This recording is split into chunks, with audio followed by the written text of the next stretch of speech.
In this video, I would like to share a few more terms that I've found that, in my opinion, give good results on the lexica.art search engine, which is a search engine for looking at AI-generated art, and should also give good results as a prompt if you're using an algorithm like Stable Diffusion to generate art from text by AI. So there are three terms that I want to share today. The first one is Giger, Giger, and that, of course, is the surname of the Swiss artist H.R. Giger, who is most famous probably for his work on the Alien film, designing the look of several elements of that film. Some artists, Stable Diffusion is good at imitating, some they're bad at imitating. I'm not a huge H.R. Giger fan, but it seems to me that this looks, passably similar to something done in the style of H.R. Giger. Now, of course, his images are very common on the internet, and so you could just get a picture by H.R. Giger if you just wanted that for depending on what you wanted it for, if you just wanted it to be your picture for a forum or something. But if you needed or wanted original artwork in that style, and I suspect it would be very, very expensive to license H.R. Giger's work, well, this is a very cheap alternative, in fact, a free alternative. As always, with the caveat that, I'm not a lawyer, and I don't think that the law about the use of this sort of art is really settled yet. Anyway, as you can see, it gives you a very specific style, and again, if you want several pictures that are in a similar style, well, that might be useful. So that's number one, Giger, Giger. The second one is bestiary, Bestiary. Don't spell it Beastiiary. I mean, that might work. I haven't checked it, but that's not the correct spelling. Meaning a medieval book that gave pictures and information about animals, and of course was often quite fanciful and inaccurate. And the word's often been used sort of in fantasy and science fiction. You can find books called, the bestiary of fantasy monsters, or the bestiary of Middle Earth and stuff like that. Again, this generally tends to give results that look similar. Not as similar as the Giger one, where they all look like they're the same artist, but in this case, to me anyway, it does look like they're sort of at least aiming for the same general effect, perhaps we could say. And AI-generated art often makes sort of monstrous figures by mistake. So you might have a human figure and it's got another head coming out of the top of its head. That seems to be quite a common one. Or it's got like three arms or something like that, each in a pose that would look quite natural by itself.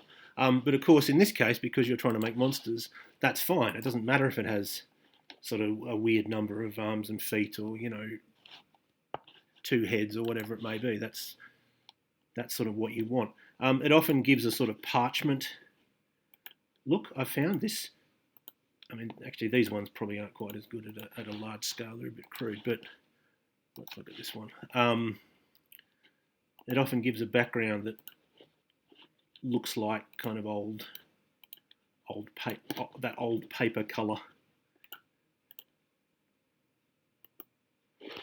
So that is bestiary, Bestiary. And the final term that I want to share with you is headdress, Headdress.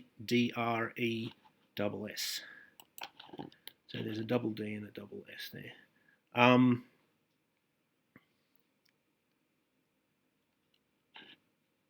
And there are a lot of good, there are a lot of interesting results here. It does seem to be mostly female-looking figures. In fact, overwhelmingly female-looking figures. But it seems like there's perhaps one particular person that's doing very similar queries over and over again, making lots of results, and he's getting these really elaborate pictures of, as I say, usually women wearing these. If you look at the terms, he's put goddess, so specifically he or she is after female figures.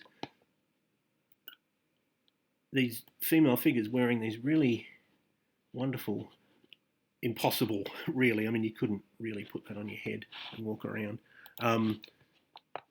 Detailed sort of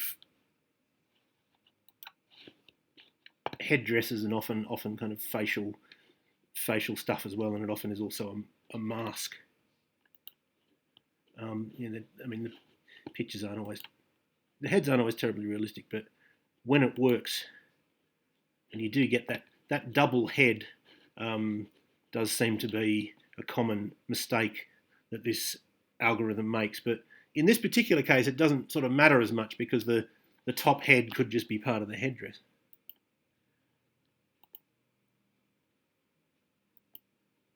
But yeah, I don't know what to compare it to. It's sort of a little bit like Venetian carnival masks, but much more elaborate, and then sort of vaguely like maybe some of the pre-Columbian civilizations in Central America, but still, and then maybe like sort of, it reminds me a little bit of fashion photography for some reason, maybe just because the people tend to sort of have the bodies of models, quite thin, and perhaps because they're looking to the side, that's what gives me that impression. But yeah, it's very bizarre and very cool. And there are other things in there as well, but it's this one guy that, or it seems to be this one person that keeps being going 3D goddess, etc., that really makes me like this. If you wanted to do a sort of very decadent fantasy society, perhaps would be the aristocracy might dress like this, or perhaps some sort of post-scarcity science fiction world where everyone kind of modifies themselves almost beyond belief, and so it's quite common to have this sort of weird holographic headdress that is vaguely in a sort of bird or fish shape. But anyway, whatever it is, it's very cool. It's cool because it's not very similar to anything. It's like, as opposed to the Geiger one is cool because it looks like a H.R. Geiger picture, and the bestiary one is cool because it looks like a bestiary. But this is cool for the opposite reason, because it really doesn't look like anything else. Where would you go to get this done? I'm not quite sure. Where would you find a picture like this? Anyway, I'm gushing a little bit about these results, but this one's probably my favourite, and that's why I saved it for last. But anyway, those are the three results that I found that are useful: headdress, bestiary, and Geiger. And when I find more, I will do another video, and hopefully I will see you then.